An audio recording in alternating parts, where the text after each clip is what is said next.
اعوذ باللہ من الشیطان الرجیم بسم اللہ الرحمن الرحیم انا انزلناہ فی لیلۃ القدر وما ادراک ما لیلۃ القدر۔ یکم ماہ رمضان کی پہلی شب اور پہلے دن کے اعمال، یکم رمضان کے چند اعمال ہیں جو مفاتیح الجنان میں لکھے ہوئے ہیں، صفحہ نمبر ہے 433۔ لکھتے ہیں کہ جو پہلا عمل ہے ماہ رمضان کی یکم کا، وہ ہے کہ آب جاری سے غسل کیا جائے۔ آب جاری کیا ہوتا ہے؟ چلتے ہوئے پانی سے غسل کیا جائے، اور 30 چلو پانی کے سر میں ڈالے جائیں۔ اس کا فائدہ کیا ہوگا؟ سال بھر میں انسان کے نزدیک نہ کوئی درد آئے گا، نہ سر میں درد ہوگا، نہ کوئی بیماری حملہ کرے گی۔ کیا خوب ہے! 30 چلو آپ نے اپنے سر میں ڈالنا ہے پانی کے۔ اس کا فائدہ یہ ہوگا کہ سال بھر میں آپ کو درد نہیں ہوگا اور آپ کے نزدیک کوئی بیماری نہیں آئے گی۔ دوسرا عمل، 1 چلو عرق گلاب آپ نے اپنے چہرے پر ڈالنا ہے۔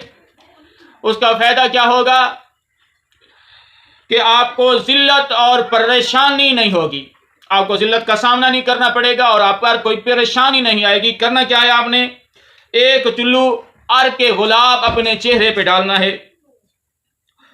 تھوڑا سا عرق آپ نے اپنے سر پہ بھی ڈال لینا ہے۔ اس کا کیا فائدہ ہوگا کہ سال بھر میں آپ کو سرسام کا مرض نہیں ہوگا۔ سرسام کی بیماری ہوتی ہے، وہ مرض نہیں ہوگا۔ تیسرا عمل آپ نے کیا کرنا ہے؟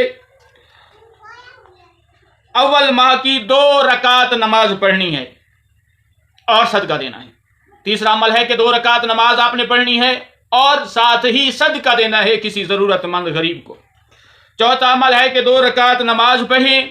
پہلی رکعت میں الحمد کے بعد سورت انا فتحہ آپ نے پڑھنی ہے، اور دوسری رکعت میں الحمد کے بعد آپ کوئی سا سورہ پڑھ سکتے ہیں، جو آپ کا جی چاہے آپ پڑھ سکتے ہیں۔ اس کا فائدہ کیا ہوگا کہ آپ کی کریم خالق حفاظت کریں گے اور آپ تمام بیماریوں اور برائیوں سے دور رہیں گے۔ اور استغفار کریں، تسبیح پڑھیں، اللہ سے مغفرت مانگیں، اور اپنے دل میں دوسرے غریبوں کا احساس پیدا کریں۔ روزہ رکھنا بہت بڑا اجر ہے۔ روزے کی حالت میں سانس لینا ایک تسبیح کے برابر ثواب کا درجہ رکھتا ہے۔ روزے کی حالت میں سونا بہت بڑا ثواب ہے۔ انشاءاللہ ہم ہر دن کے اعمال، ماہ رمضان کے ہر دن کے اعمال آپ کو بتائیں گے۔ آپ بھی عمل کریں اور میں بھی عمل کروں گا۔ آپ میرے حق میں دعا فرمائیں اور میں آپ کے حق میں دعا کروں گا۔ والسلام۔